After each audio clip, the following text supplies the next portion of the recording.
qui est comme vous et moi. Quelqu'un qui est dans les mêmes conditions physiques.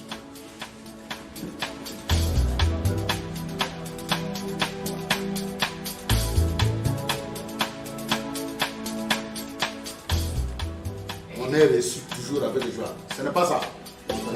Non. Alors,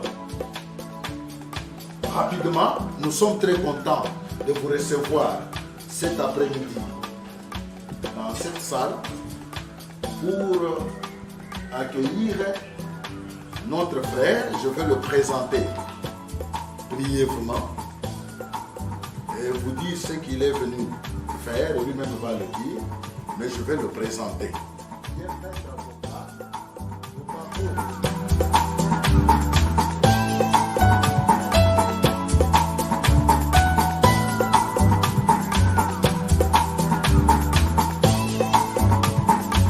Pour m'introduire, nous sommes une ONG,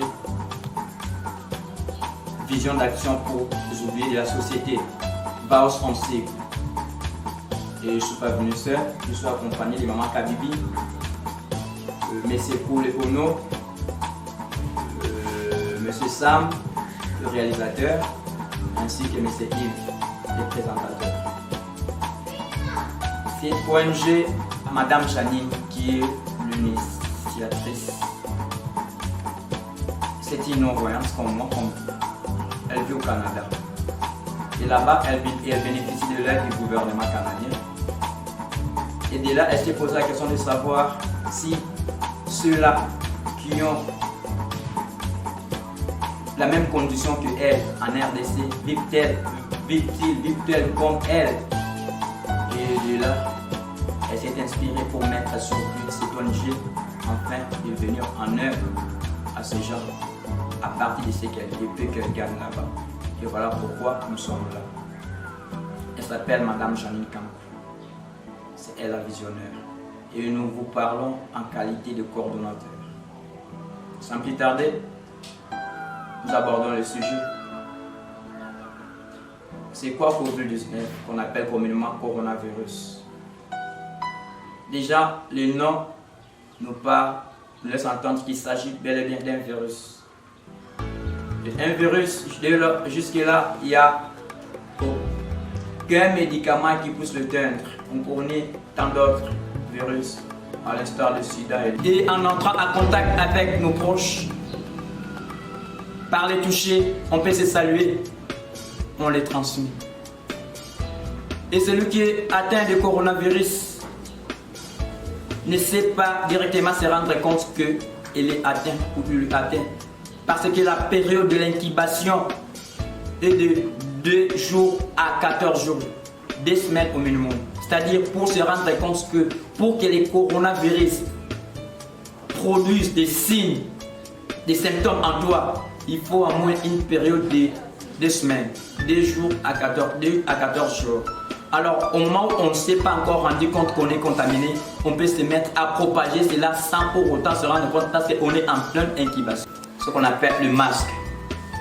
Il faut se laver les mains avec des savons appropriés. Voilà pourquoi nous allons être très pragmatiques. Il y a un lot important de masques, de savons détergents pour pouvoir permettre à nos bien-aimés de se mettre aussi à l'abri de COVID-19. Frères et sœurs, nous vous remercions. Merci.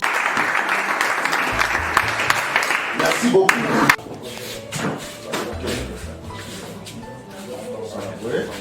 Voilà, sont de jeunes. Ok. Bien qu'on nous interdit de ne pas nous toucher, nous nous touchons toujours. Hein, parce que les doigts défiennent les yeux. Voilà. Et faites confiance à votre cordon. Nous vous avons parlé. Il y a un lot important des cahiers aussi. Et des sacs. Et voilà, des détergents, des savons Nganga. Il manque de lits, qui manque de matelas, qui manque de produits pharmaceutiques, qui manque même de microscopes. Donc l'urgence pour le moment, je sais que vous allez faire beaucoup pour nous, Maman Kabipi, vous nous saisissez aussi. Hein? Oui. Nous avons un problème sérieux. Notre centre médical manque de microscope. Un médecin, quelle que soit sa compétence, s'il n'a pas de microscope, il ne saura pas prescrire l'ordonnance. Il ne va pas tâtonner. C'est pourquoi, à titre urgent, si la maman, c'est quand le microscope pour les dispensaires, nous en avons besoin parce que la santé, je vois que si vous avez trouvé des gens malades, on n'allait pas se trouver dans la salle. Au cahier, nous avons besoin de papier braille. Toi-même, tu as utilisé ça. Ok, voilà. Comme ça, vous me remettez un petit peu. C'est quoi? Pour les idées là. On a dit bien. Nous respectons ce qu'il a dit. Vous me remettez, moi aussi. Venez. Je suis là. Ça va, il est là, non? Ok. On en a encore. Voilà. C'est tout, hein? Maman, ma casse. Voilà. Ok. Bonnet. Comme ça. Oui, il y a les détergents, c'est qu'on vous avait donné. À mon tour, je remets aussi au service social. Voilà, vous filmez. Comme ça, nous travaillons ici. Un titre, d'ailleurs, j'ai pour la démonstration, je porte les masques, on voit ce qui est arrivé. Je mets les détergents alcooliques, je me frotte. Ça, on voit que c'est arrivé. Voilà. Voilà. Je crois que c'est comme ça qu'il faut faire. Et nous en sommes très contents. Nous remercions la maman Kankou qui est au Canada d'avoir songé à nous. Je crois qu'il a confiance au coordonnateur Maître Mbangu. Il sera avec nous. Je reviens encore sur le microscope. Ça, en tout cas, nous en avons besoin parce que la santé n'a pas de prix. Ainsi dit. Ouais, bonjour, Cordon. Bonjour, monsieur le journaliste. Je pense que vous êtes responsable de l'Institut national pour aveugles de Mongafula. Oui. Juste vous poser quelques questions par rapport à la difficulté nini au Bosana à l'Institut. Papa, la difficulté est belle. Si les difficultés, il y en a nombreuses et multiples. Si les personnes dites valides ont des problèmes, à plus forte raison, les non-voyants. Je dirige cette institution difficilement parce que jusqu'ici, il n'y a pas vraiment l'aide du gouvernement. Sur le plan pédagogique,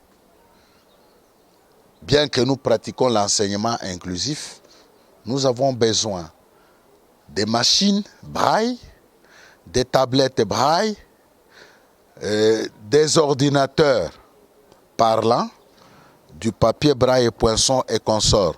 Je crois qu'Anne Blanche, l'initiatrice, la visionnaire qui est au Canada, qui est personne comme nous, sait de quoi je parle. Nous avons besoin aussi des matériels médicaux, matériels pharmaceutiques au dispensaire. Les lits, les matelas, il n'y en a pas, vous allez filmer. Il y a un internat pour les élèves, filles et garçons qui manquent des lits et des matelas, et même la restauration. Parce que la plupart d'enfants qui sont aveugles sont abandonnés. Et quand nous les récupérons, c'est pour leur encadrement scolaire. Alors, il faut vous pouvez tout faire. Si vous ne mangez pas, vous ne pouvez rien faire. Nous avons besoin de l'aide matérielle et financière de la part de l'ONG. Alors, nous sommes en contact avec Maître Mbangu. Nous lui remercions d'être venu parce que la maman, quand vous ne connaissez pas ici, c'est grâce à Maître Mbangu. Et nous restons tout oreille. Mais l'urgence, c'est le microscope au dispensaire. Mais nous avons des médecins de qualité, mais il n'y a pas de microscope et tout ça. Comment est-ce qu'ils vont traiter? S'il vous plaît, monsieur le préfet, est-ce que vous avez déjà posé votre cas au niveau du gouvernement? Mais oui, nous avons même écrit, mais il n'y a rien. Est-ce qu'ils ne savent pas ça? Je vous dis que c'est une structure officielle des non-voyants ici. Ils savent ce qui se passe. Mais nous ne voyons rien. C'est pourquoi nous faisons l'appel aux personnes de bonne volonté pour nous venir en aide, notamment l'ONG qui est venue aujourd'hui. Leur présence est salutaire. Et je vous informe qu'il y a un organisme qui nous a construit le forage, parce que si ça fait plus de 30 ans qu'il n'y avait pas d'eau, le forage est là, vous allez le filmer plus tard. Le forage est là, mais ça manque le groupe électrogène pour remonter l'eau. Celui qu'on avait utilisé, on avait loué. Donc, si nous avons le groupe électrogène aussi, je vais communiquer la puissance à mettre un Mbangu même le soir. Le groupe électrogène qu'on peut acheter sur place. Parce que maintenant, l'objectif, c'est la sensibilisation contre la COVID-19. Il faut se laver les mains. Je crois que la présence de l'eau, c'est aussi une solution. Oui, je vous écoute. D'accord, donc aujourd'hui, l'ONG VAOS est venu vous rencontrer. Il a amené ce qu'il a amené. Oui. Comment vous avez accueilli ce geste? Merci beaucoup. Ce geste, nous l'avons reçu à bras ouverts. C'est très encourageant. Nous avons les cache-nez. Nous avons les détergents hydroalcooliques, c'est bien. Nous avons du savon. Et nous avons les cahiers pour les enfants. On a obtenu aussi quelques sacs. Nous sommes très contents. Nous demandons qu'ils aillent de l'avant, qu'ils fassent plus que ça. Je crois que le boulevard est ouvert. Et je suis très content du maître coordonnateur Mbangu Mushingelete qui a dit que nous nouons les partenariats avec cette ONG. Je suis très content que c'est une personne non-voyante comme moi.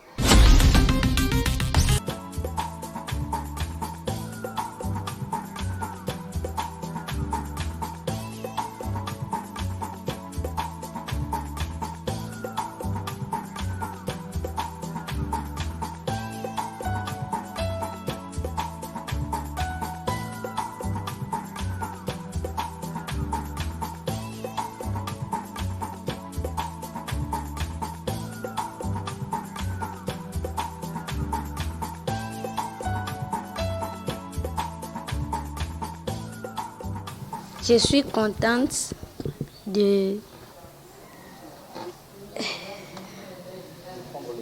prendre les cahiers et les sacs. Nous devons se protéger, laver les mains, porter les cache-nez,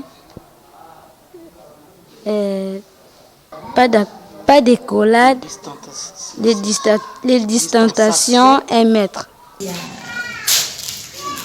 Merci. Il nous a donné des cahiers et des sacs que Dieu m'a donné. C'est Maman Janine, Kanko et ceci, là. Et vous encore, que Dieu m'a donné. Maintenant, on vous a sensibilisé sur la COVID-19.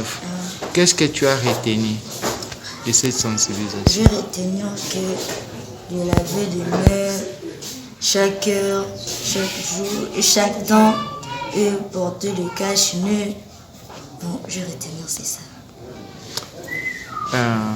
En dehors de tout ça, Oui. quelles sont les difficultés que tu rencontres pour étudier? Les difficultés, je manque même de papier braille, de machines, de ordinateur, de tablettes, de pinceaux.